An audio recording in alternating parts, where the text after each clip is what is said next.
महारानी चंद्रिका और भारतवर्ष का तारा। एक बार सांयकाल रानी चंद्रिका अपनी सभा में अपने रत्नजटित सिंहासन पर विराजमान थी। उनके सारे सभासद और अधिकारी अपने अपने स्थान पर बैठे हुए सभा मंडप की शोभा बढ़ा रहे थे। सभासदों के चारों ओर अनंत तारागण अपने अपने तेज से एक अद्भुत प्रकाशमय छटा फैला रहे थे। क्रम क्रम से राज्य के काम अधिकारियों द्वारा किए जाने लगे। महारानी सब कामों की समीक्षा करती हुई विचार पूर्वक आज्ञा भी देने लगी। उसी समय अकस्मात एक चमकीली वस्तु दूर अंधेरे से निकलती हुई देख पड़ी और धीरे धीरे सभा की ओर बढ़ने लगी। जब वह सभा मंडप के निकट आ गई तब ये जाना गया कि वह एक धीमी ज्योति वाला तारा था। उस तारा ने आकर महारानी को दंड प्रमाण किया और प्रमाण करके हाथ जोड़े और सिर झुकाए वही वह उनके सामने खड़ा हो गया। महारानी ने पूछा, तुम कौन हो? उसने कहा, मैं आप ही की प्रजा में से एक व्यक्ति हूँ। मुझे भारतवर्ष का तारा कहते हैं। महारानी ने अपने सभासदों से पूछा, क्या तुम में से कोई इसे पहचानता है? ये सुनकर एक सभासद ने उत्तर दिया कि हाँ, अब मैंने इसे पहचाना। जब ये यहाँ आया तब मुझे ऐसा भासित हुआ कि मैंने कभी इसे पहले देखा है, परंतु मैं इसे पहचान न सका। अब नाम बतलाने पर मैंने इसे पहचाना। मैंने तो समझा था कि अब कभी इससे भेंट न होगी, परंतु सौभाग्य से आज यह मुझे फिर दिखलाई दिया। महारानी ने तब उससे पूछा, तुम अब तक रहे कहाँ? उसने कहा, मैं अस्त हो गया था। महारानी ने फिर पूछा, अच्छा बतलाओ तो ऐसा क्यों हुआ?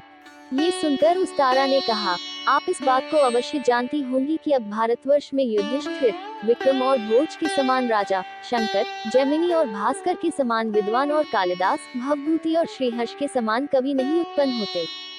हिमालय से लेकर कन्याकुमारी तक चाहे जितना ढूंढिए, कहीं भी प्राचीन समय के जैसे महात्मा नहीं दिखलाई देते, जो सत्य ही को अपना धन समझें, देश प्रीति ही को अपना सर्वस्व समझें और देश भाषा ही को अपनी माता समझें।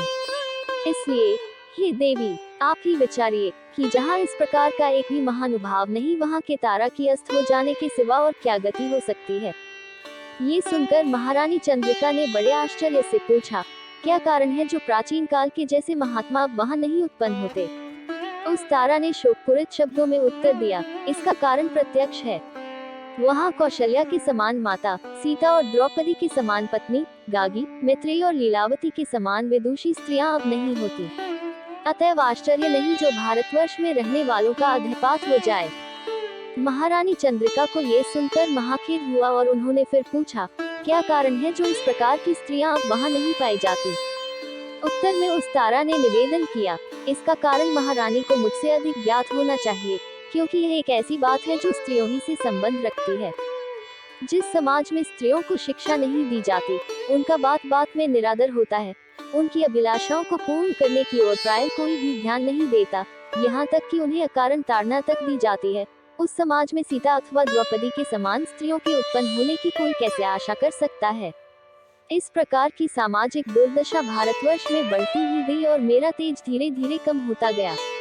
अंत में एक दिन ऐसा आया कि मुझे अस्त हो जाना पड़ा।